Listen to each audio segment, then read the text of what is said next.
আশা করি সবাই ভালো আছেন। আজকে একটি চমৎকার লেসন নিয়ে আলোচনা করব।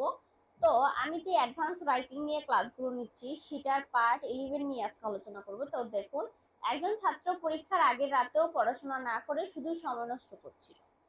পরীক্ষার হলে ঢুকে সে বুঝতে পারলো যে কিছুই ঠিকমতো মনে পড়ছে না।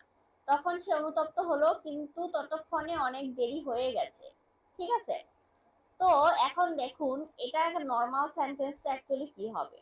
I student wasted time even the night before the exam instead of study. ঠিক আছে, তো দেখুন পরীক্ষার হলে ঢুকে সে বুঝতে পারলো যে কিছু ঠিক মতো মনে পড়ছে না। তার মানে কি, হোয়েন শি এন্টারেড দ্য এক্সাম হল হি realized that he couldn't remember anything properly. At that time, দেখুন, at that time he regretted it, but it was too late. কিন্তু ততক্ষণে অনেক দেরি হয়ে গেছে। ওকে, তো এটাকে আপনি অ্যাডভান্স ওয়েতে কিভাবে বানাবেন সেটাই এখন আমরা দেখব। দেখুন, a student wasted time even the night before the exam instead of studying, এটা কিভাবে দেখুন, a student was dragging his feet instead of studying even on the night before the exam.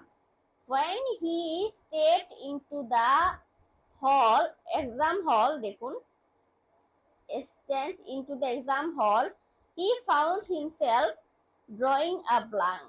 Okay, মানে কি, এটা হবে দেখুন, he couldn't remember anything properly, এটা কি লিখেছি দেখুন, he found himself drawing a blank, মানে কি সে কিছুই মনে করতে পারছে না। তো দেখুন, at that moment he regretted it, তার মানে কি দেখুন, he kicked himself. ওকে, তো but it was classic case of crying over spilled milk. ঠিক আছে, তো দেখুন, drag one's feet অর্থ কি, ইচ্ছাকৃতভাবে দেরি করা বা আলসেমি করা। draw a blank কিছুই মনে না পড়া। kick oneself নিজের ভুলের জন্য অনুতপ্ত হওয়া। ক্রাই ওভার স্পিল্ড মিল্ক যা হারিয়ে গেছে তা নিয়ে আফসোস করা। ঠিক আছে, আশা করি এটা আপনারা বুঝতে পেরেছেন। যদি কেউ বুঝতে না পারেন অবশ্যই আমাকে কমেন্ট করে জানাবেন যে ম্যাম আমি বুঝতে পারিনি, আমাকে বুঝিয়ে দেন। আমি অবশ্যই আপনাদের বুঝিয়ে দেওয়ার ট্রাই করব। সো আজকে এই পর্যন্তই, দেখা হবে অন্য কোনো লেসনে। ততক্ষণ পর্যন্ত সবাই ভালো থাকবেন। ধন্যবাদ সবাইকে। আর ভিডিওটি কিন্তু অবশ্যই শেয়ার করে দিবেন এবং চ্যানেলটি সাবস্ক্রাইব করবেন।